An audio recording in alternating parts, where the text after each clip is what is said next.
Association चुनाव के नतीजे आज होने वाले हैं, आने वाले हैं 10 बजे से बताया जा रहा है कि काउंटिंग की शुरुआत हो जाएगी। तो 58 प्रत्याशियों के भाग्य का आज फैसला हो जाएगा। अध्यक्ष, महासचिव समेत 17 पदों पर नतीजे आएंगे। कुल बताया जा रहा है कि 5000 से ज्यादा वोटों की गिनती होगी। ये जानकारी सामने निकल कर आ पा रही है। तो सतीश चंद्र सभागार में 10 बजे से मतगणना शुरू हो जाएगी और आज फैसला हो जाएगा।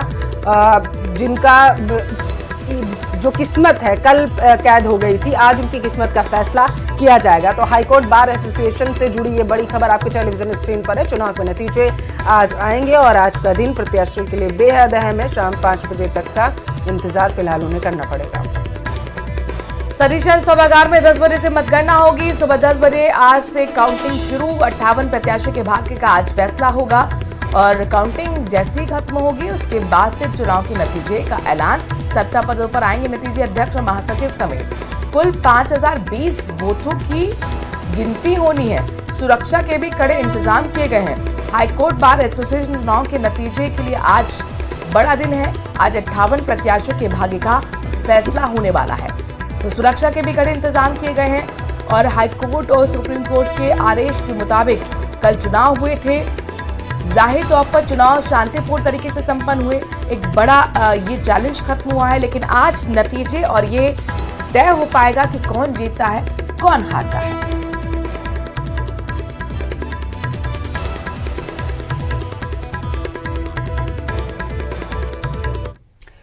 सीकर जिला बार संघ के चुनाव के नतीजे देर रात को घोषित कर दिए गए। इसमें अध्यक्ष पद पर भागीरथ धर्म जाखड़ 351 वोट से जीत चुके हैं। उन्होंने अपने प्रतिद्वंदी एडवोकेट दिनेश गोदारा को हराया है। जाखड़ को 577 वोट मिले हैं और गोदारा को 226 वोट मिले हैं, जबकि तीसरे प्रत्याशी विजय सिंह तंवर को 194 वोट मिले हैं। चुनाव संचालन समिति सदस्य एडवोकेट पुरुषोत्तम शर्मा ने बताया कि उपाध्यक्ष पद के लिए जयंत ओला को विजयी घोषित किया गया। महासचिव के पद पर नरेश कुमार भूकर ने 499 वोट हासिल कर संदीप तिवारी को 5 मतों से शिकस्त दी है। पुस्तकालय सचिव के पद के लिए नरेन मीणा ने 526 वोट हासिल कर अपने प्रतिद्वंदी नंद किशोर को 64 मतों से हराया है।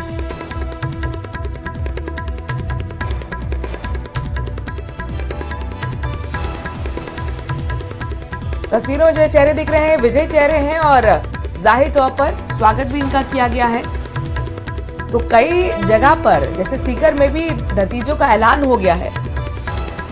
तो सीकर से ये बड़ी खबर आपके टेलीविजन स्क्रीन पर है। आपकी जानकारी के लिए आपको बताते चले कि बीते दिन चुनाव हुए थे और इनको लेकर के नतीजे सीकर में कल घोषित कर दिए गए।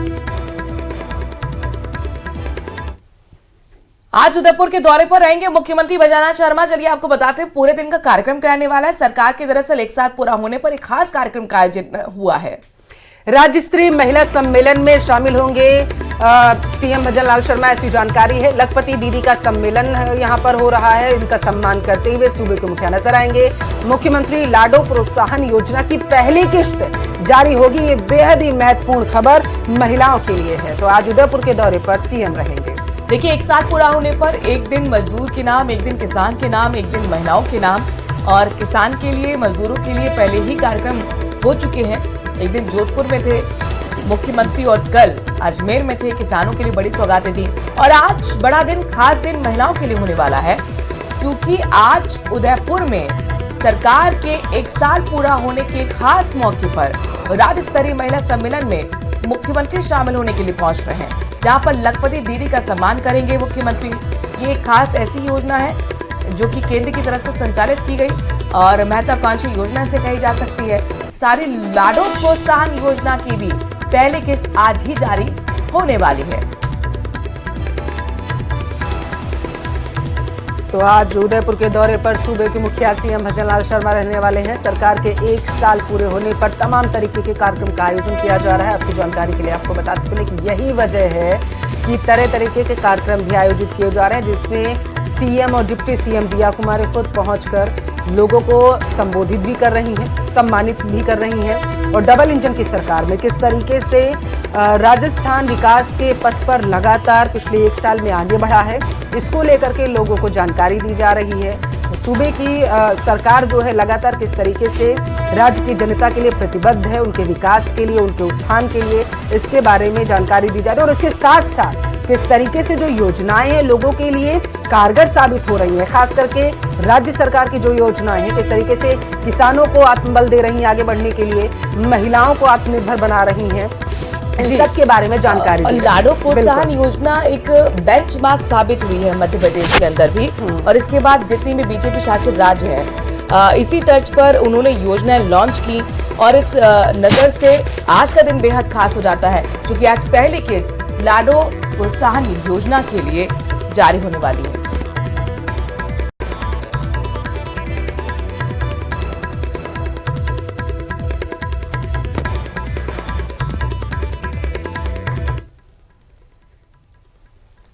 चलिए बढ़ रहे हैं आगे। विपक्ष आरोप लगाता है कि सरकार का इकबाल खत्म हो रहा है और पूरे तंत्र पर नौकरशाही हावी हो रही है।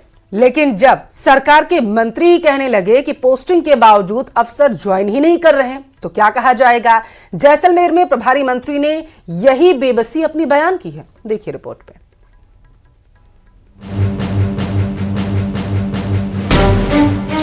प्रभारी मंत्री की बेबसी सुनिए। जैसलमेर आना नहीं चाहते अधिकारी, कांग्रेस का धारदार प्रहार, सरकार पर हावी हुई नौकरशाही।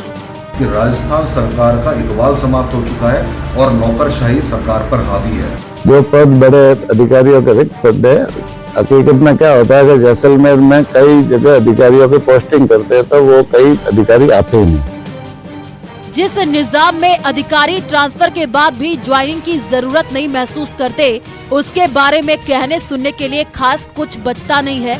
लेकिन प्रभारी मंत्री जोराराम कुमावत आश्वस्त करते हैं कि इस संबंध में मुख्यमंत्री से बात की जाएगी और अधिकारियों को काम पर लगाया जाएगा। मैं मुख्यमंत्री जी से बात करेंगे कि जो जिनकी नियुक्ति एक बार हो जाती है उनको यहाँ पदस्थापन कराए कैसे भी करके, जिससे यहाँ जैसलमेर जो मरुस्थलीय जिला, यहाँ पर भी उन्हें अधिकारियों की सेवा मिले और लोगों को उसका राहत मिले। राज्य सरकार के कार्यकाल का 1 साल पूरा होने के मौके पर जिले के प्रभारी मंत्री के तौर पर जैसलमेर आए जोराराम कुमावत ने कहा कि जैसलमेर विधायक छोटू सिंह भाटी ने कई अधिकारियों की यह पोस्टिंग कराई, लेकिन वे ज्वाइन करने नहीं पहुंचे। अमूमन सूबे की सरकार पर ऐसा आरोप विपक्ष लगाता है जिसकी उससे अपेक्षा भी रहती है, लेकिन यहाँ तो प्रभारी मंत्री ही अपनी बेबसी जता रहे हैं। राजस्थान सरकार के मंत्री यदि ये शिकायत करें कि उनके विभाग में पोस्टिंग पर भेजे गए अधिकारी ज्वाइन नहीं कर रहे हैं या जनता के कार्य नहीं कर रहे हैं, तो इससे शर्मनाक और कुछ नहीं हो सकता। यह उदाहरण है कि राजस्थान सरकार का इकबाल समाप्त हो चुका है और नौकरशाही सरकार पर हावी है। गौरतलब है कि जैसलमेर जिले में पिछले कुछ समय से अधिकारियों के कई पद खाली चल रहे हैं, जिनमें एडीएम, यूआईटी सचिव, एसडीएम फतेहगढ़, सहायक लोक सेवाएं जैसे महत्वपूर्ण और बड़े पद खाली हैं। अधिकारियों के न होने से आमजन के काम समय पर नहीं हो रहे। न्यूज़ 18 राजस्थान के लिए जैसलमेर से सावलदान रत्नों की रिपोर्ट।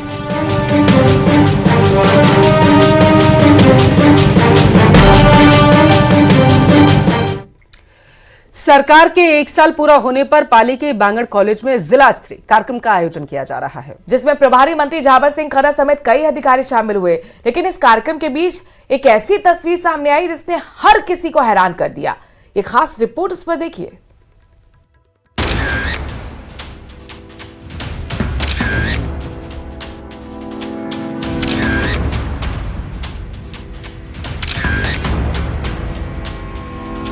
तस्वीर खुद पर खुद बयां कर रही है कि ये कौन सी जगह है और इसका इस्तेमाल किस लिए किया जाता है। लेकिन ये क्या, यहाँ उन कपों की धुलाई हो रही है जिनमें चाय पी गई और अब और लोगों के लिए इन्हें साफ किया जा रहा है। तस्वीरें बेहद हैरान करने वाली हैं और सवाल भी खड़े करती हैं। क्या इन लोगों को एहसास नहीं है कि ये क्या कर रहे हैं?